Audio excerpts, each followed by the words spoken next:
এখনো কয়েক হাজার বছর পেছনে আছে,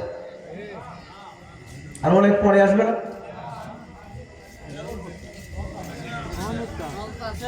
কি আপনাদের কোনো সন্দেহ আছে না?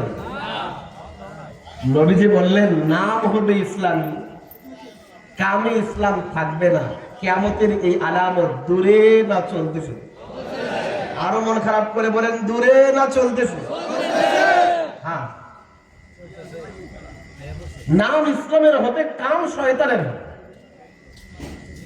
নাম দিবে কোরআন, কাজ কোরআনের করবে না। নাম দিবে কোরআন প্রতিষ্ঠা, কাজ কোরআন প্রতিষ্ঠানের করবে না। নাম দিবে সুন্নতে রাসূলের, নিজের চেহারায় সুন্নত থাকবে না।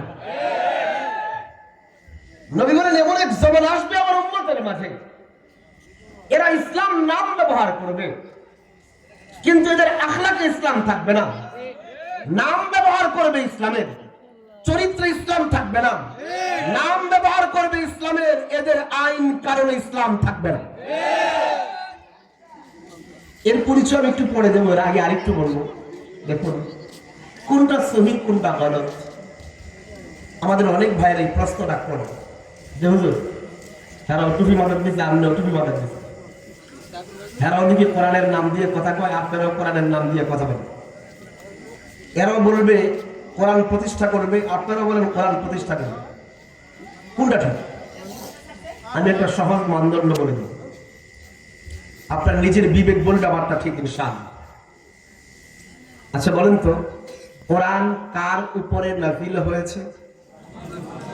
আরো মন খারাপ করে, আরে আমাদের নবীর উপরে। বলেন কার উপরে? আরে কোরআন নবীর উপরে নাযিল হবার পরে কোরআনের বিধি বিধানগুলো সর্বপ্রথম কারা আমল করেছেন? সবাই বলতে হবে কারা আমল করেছেন। কাদের সামনে কোরআন নাযিল হয়েছে? আরে সাহাবীদের সামনে কোরআন নাযিল হয়েছে। হ্যাঁ, নবীর উপরে কোরআন নাযিল হয়েছে, সাহাবীদের সামনে নাযিল হয়েছে। এর মানে কোরআন কি বলতে চায়, নবী কি বুঝাতে চান, সবচেয়ে ভালো বুঝেছে সাহাবায়ে কেরাম। বলেন না কারা বুঝেছে? হ্যাঁ হ্যাঁ, সাহাবীরা বুঝেছেন।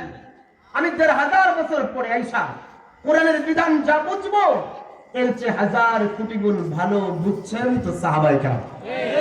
বলেন না কারা বুঝছেন?